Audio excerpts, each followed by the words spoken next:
नमस्कार इंडिया। आप सबका स्वागत है। इस वीडियो में हम आधुनिक भारतीय इतिहास के 1000 महत्वपूर्ण क्वेश्चन की जो सीरीज है उसको आगे बढ़ाएंगे और यह सीरीज नंबर 7 है। और इस वीडियो का टॉपिक है भारत में भू राजस्व की पद्धतियाँ। भू राजस्व से संबंधित जो प्रश्न हैं, क्योंकि भारत में औपनिवेशिक शासनकाल में ब्रिटिश राज्य के द्वारा विभिन्न प्रकार की भू राजस्व पद्धतियाँ अपनाई गई थी। उसमें चाहे स्तंभरारी हो, रैयतवाड़ी हो, स्थायी बंदोबस्त हो, ऐसी सभी प्रकार की प्रणालियाँ थी और कुछ और आर्थिक गतिविधियाँ थी। इनसे संबंधित क्वेश्चन को इस वीडियो में शामिल करेंगे। और यह जो सीरीज़ है किसी भी एग्ज़ाम्स में जिसमें आधुनिक भारत का एक पाठ्यक्रम दिया हुआ है, ऐसे सभी परीक्षाओं के लिए महत्वपूर्ण हो सकती है। आज का पहला क्वेश्चन है, होम चार्जेस का क्या अर्थ था? इंडिया ऑफिस के लिए प्रयोग में लाई गई निधि। स्टेटमेंट नंबर बी, अंग्रेज कर्मचारियों के लिए वेतन एवं पेंशन की निधि। बताना है क्या इन दोनों स्टेटमेंट में कौन से सही और कौन से गलत हैं, या दोनों गलत या दोनों सही हैं। देखते हैं। पहला स्टेटमेंट बिल्कुल सही है। इंडिया ऑफिस के लिए प्रयोग में लाई गई निधि होम चार्जेस के अंतर्गत आती थी, और अंग्रेज कर्मचारियों के लिए जो वेतन एवं पेंशन की निधि थी, वह पेंशन और वेतन की निधि भी होम चार्जेस के अंतर्गत आती थी। तो प्रश्न का सही जवाब होगा ऑप्शन नंबर ए, दोनों कथन सत्य हैं। थोड़ा सा होम चार्जेस जानते हैं। होम चार्जेस करने का जो अधिकार था वह भारत के राज्य सचिव पर था, और यह जो राज्य सचिव था वह इंग्लैंड में रहता था, यानी कि इंग्लैंड में इसका ऑफिस था। और वह भारत के में शासन संचालन के लिए, प्रशासन के संचालन के लिए जो भी व्यय करता था, ऐसे सभी व्यय को होम चार्जेस के अंतर्गत काउंट किया जाता था। लेकिन एक बात ध्यान रखने योग्य है कि जो भारत के बाहर युद्ध होते थे, उन युद्धों में जो पैसा खर्चा होता था, उन खर्चों को होम चार्जेस के अंतर्गत नहीं शामिल किया जाता था। और यह व्यवस्था अनवरत रूप से 1919 तक चलती रही। सिंपल शब्दों में समझिए तो यह एक टूल था कि किस प्रकार से भारत के धन को ब्रिटिश लोगों तक या ब्रिटिश तक या ब्रिटेन तक पहुंचाया जाए। अगला क्वेश्चन है, ब्रिटिश इंपीरियल प्रेफरेंस का प्रयोग किया जाता था। ऑप्शन है हमारे पास, ब्रिटिश आयात पर दी गई छूट के लिए, ब्रिटिश रानी विक्टोरिया के लिए छूट, ब्रिटिश कंपनी के लिए विशेष छूट, डी उपरोक्त में से कोई नहीं।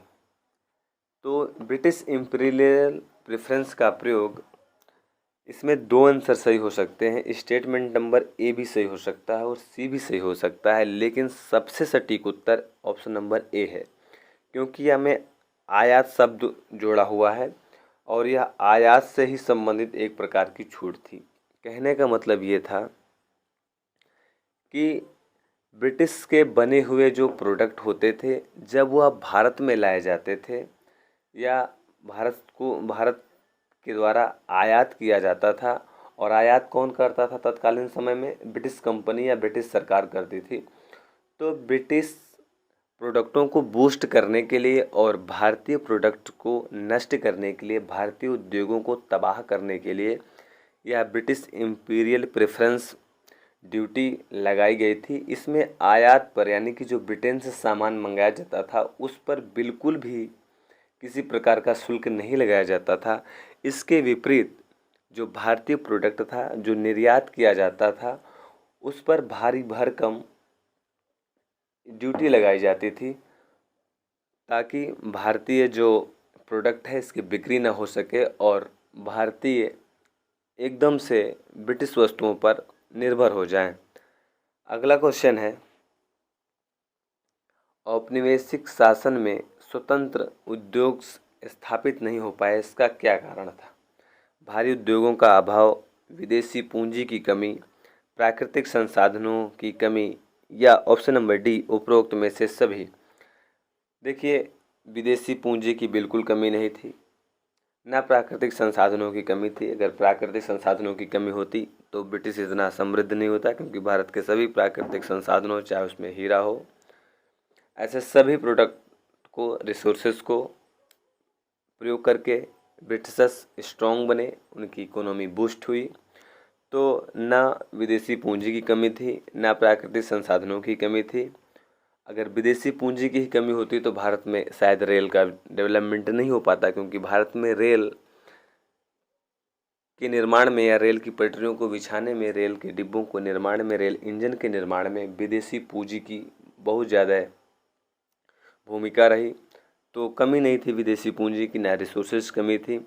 हाँ, भारी उद्योगों का अभाव था, जिसके कारण से स्वतंत्र औद्योगिक या स्वतंत्र उद्योग स्थापित नहीं हो पाए। अगला प्रश्न है, भारत में स्तंभदारी व्यवस्था किसने लागू की? Important question.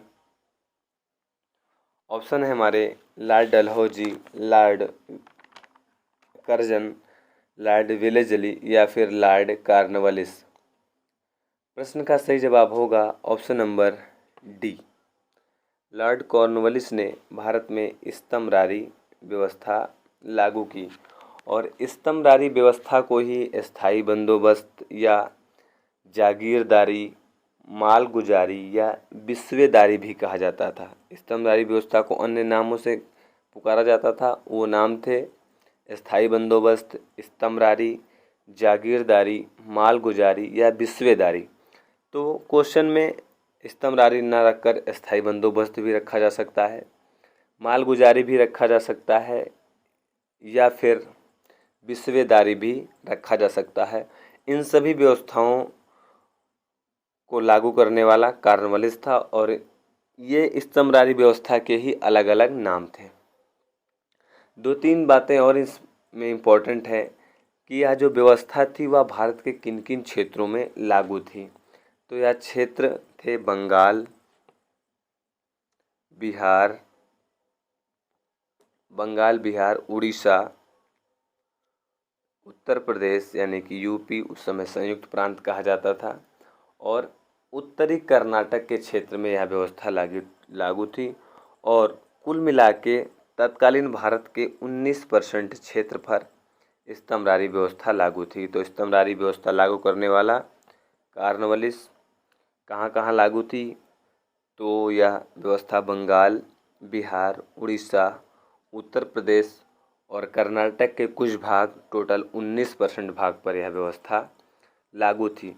और इस व्यवस्था में क्या होता था कि जो जमींदार थे उनको भूस्वामी घोषित कर दिया गया, और उनसे कहा गया कि आप जितना भी टैक्स वसूल सकें वसूलें, और उस टैक्स में 10/11 भाग ब्रिटिश कंपनी को दे दें, शेष जो बचता है वह अपने पास रखें। और इस व्यवस्था ने भारतीय किसानों का इतना शोषण किया जिसका वर्णन करना शायद किसी इतिहासकार के बस की बात नहीं है। अगला क्वेश्चन है, बिहार में परमानेंट सेटलमेंट किसने लागू किया? परमानेंट सेटलमेंट मतलब स्थायी बंदोबस्त। इसे किसी भी नाम से पूछे, स्तंभदारी से पूछे, जागीरदारी से पूछे, मालगुजारी से पूछे, विस्वेदारी से पूछे, आंसर क्या होगा? आंसर एक ही होगा जो हमेशा होता है सही वाला, लॉर्ड कॉर्नवालिस। अगला क्वेश्चन है, रैयतवाड़ी व्यवस्था का जन्मदाता कौन है? Important question. Thomas Munro, Mountbatten, Lord Macaulay या फिर लॉर्ड कर्जन। इम्पोर्टेंट क्वेश्चन, कई बार पूछा गया क्वेश्चन, और भू राजस्व से पूछा जाएगा तो क्या पूछा जाएगा? ये सब पूछा जाएगा जो आप सब जानते हैं। तो प्रश्न का सही जवाब होगा ऑप्शन नंबर ए। रैयतवाड़ी व्यवस्था का जो जन्मदाता है वह थॉमस मुनरो है, और थॉमस मुनरो के साथ एक लोग और थे जिनका नाम है कैप्टन रीड। कैप्टन रीड मतलब पढ़ने वाले कैप्टन। तो दो लोगों ने मिलकर इसका जन्म दिया, थॉमस मुनरो और कैप्टन रीड। अब इसको जानते हैं क्योंकि यह ऐसी व्यवस्था थी जो कि इस्तमरारी या परमानेंट सेटलमेंट या बिस्वेदारी या जागीरदारी या स्थायी बंदोबस्त व्यवस्था के बाद लाया गया। क्योंकि जो इसके पहले परमानेंट सेटलमेंट या स्थायी बंदोबस्त व्यवस्था थी, इस व्यवस्था से बहुत ज़्यादा, क्योंकि 19% क्षेत्र पर ही लागू थी, ऐसा तो है नहीं 19% क्षेत्र ही भारत में था, तो अन्य भागों को भू राजस्व व्यवस्था के तहत शामिल करने के लिए चूँकि 19% क्षेत्र पर लागू थी स्थायी बंदोबस्त, और यह बंगाल, बिहार, उड़ीसा, उत्तर प्रदेश के कुछ भाग और कर्नाटक के कुछ भाग पर ही लागू थी, तो शेष भारत के लिए भी तो कुछ चाहिए व्यवस्था ना। तो शेष भारत के लिए एक व्यवस्था लाई गई और उस शेष भारत में 51% क्षेत्र पर ही इस व्यवस्था को लागू किया गया, यानी कि रैयत वाली जो व्यवस्था थी वह भारत के 51% क्षेत्र पर लागू थी। फिर भी यह भारत के एक विस्तृत भूभाग पर थी, क्योंकि 51% आप देख रहे हैं, 19% पर परमानेंट सेटलमेंट यानी कि स्थायी बंदोबस्त लागू थी और 51% क्षेत्र पर रैयत वाली व्यवस्था लागू थी। अगला क्वेश्चन ये भी बन सकता है कि भारत के सबसे बड़े भूभाग पर जो व्यवस्था लागू थी भू राजस्व की वह कौन सी? तो उत्तर होगा रैयतवाड़ी, और रैयतवाड़ी व्यवस्था को थॉमस मुनरो और कैप्टन रीड ने मिलकर जन्म दिया। और ये भी पूछा जा सकता है इसके बारे में कि यह मुख्यतः कहाँ कहाँ लागू थी, तो यह मद्रास, बम्बई के कुछ हिस्से और पूर्वी बंगाल के कुछ हिस्सों में लागू थी। असम और कुर्ग के क्षेत्र में यह व्यवस्था जो थी लागू थी। अगला क्वेश्चन है, तो रैयतवाड़ी व्यवस्था का जन्मदाता थॉमस मुनरो, कैप्टन रीड, और यह भारत के 51% भूभाग पर लागू थी। इम्पोर्टेंट क्वेश्चन है, ध्यान रखना। अगला क्वेश्चन है, अंग्रेजों ने रैयतवाड़ी व्यवस्था सबसे पहले कहाँ लागू की? इम्पोर्टेंट है, बंगाल में, मद्रास में, बम्बई में या फिर आगरा में। इन चारों ऑप्शन में से बताना है कि सबसे सटीक उत्तर इसका क्या होगा। सबसे सटीक उत्तर इसका होगा मद्रास। लेकिन अगर कभी भी 12 महल जिला दिया हो तमिलनाडु का और ऑप्शन में मद्रास भी दिया हो, तो सबसे पहले 12 महल को टिक करना, क्योंकि प्रायोगिक तौर पर आज ने पायलट प्रोजेक्ट या पायलट स्तर पर, तो पायलट स्तर पर यह व्यवस्था सबसे पहले 12 महल जिले में लागू की गई थी और 12 महल जिला तमिलनाडु में। अगला क्वेश्चन है आज का, आर्थिक दोहन का सिद्धांत किसने प्रतिपादित किया? इसी को ही अपवाह सिद्धांत भी कहते हैं, यानी कि ड्रेन थ्योरी भी कहते हैं, आर्थिक दोहन भी कहते हैं। तो बताना है इसका आंसर। ऑप्शन है हमारे पास दादा भाई नौरोजी, जयप्रकाश नारायण, एम.एन. राय या फिर गांधी जी। गांधी जी तो ट्रस्टीशिप सिद्धांत है, चलो तो हट ही गया। इस प्रश्न का सही जवाब होगा ऑप्शन नंबर ए, यानी कि दादा भाई नौरोजी के द्वारा अपवाह सिद्धांत या आर्थिक दोहन के सिद्धांत का प्रतिपादन किया गया। जानते हैं यह सिद्धांत क्या था?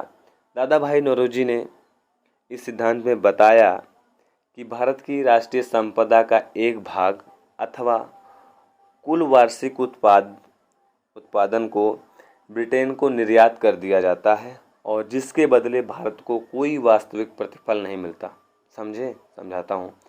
यानी कि ब्रिटेन के द्वारा भारतीय संसाधनों को किसी न किसी रूप में ब्रिटेन भेज दिया जा रहा है और उसके बदले भारत को कुछ नहीं मिल रहा है। यही सिद्धांत भारत में अंग्रेजों के द्वारा लागू किया गया और दादा भाई नौरोजी ने इस सिद्धांत को आर्थिक दोहन का सिद्धांत कहा। अगला क्वेश्चन है, इम्पोर्टेंट क्वेश्चन, इजारेदारी व्यवस्था के बारे में असत्य कथन चुने। यह 5 वर्षीय योजना थी। अधिक पैसे की बोली लगाने वाले को भूमि ठेके पर दे दी जाती थी। इस प्रश्न में थोड़ा सा मिसप्रिंट हुआ, असत्य नहीं बल्कि सत्य चुनना है। तो दोनों स्टेटमेंट बिल्कुल सही हैं, क्योंकि अभी हमने बताया कि इजारेदारी व्यवस्था में ये जो दोनों स्टेटमेंट दिए हैं दोनों मैच खाते हैं, दोनों मेल खाते हैं, तो ऑप्शन इसका होगा ऑप्शन नंबर सी, यानी कि कथन ए और बी दोनों सत्य।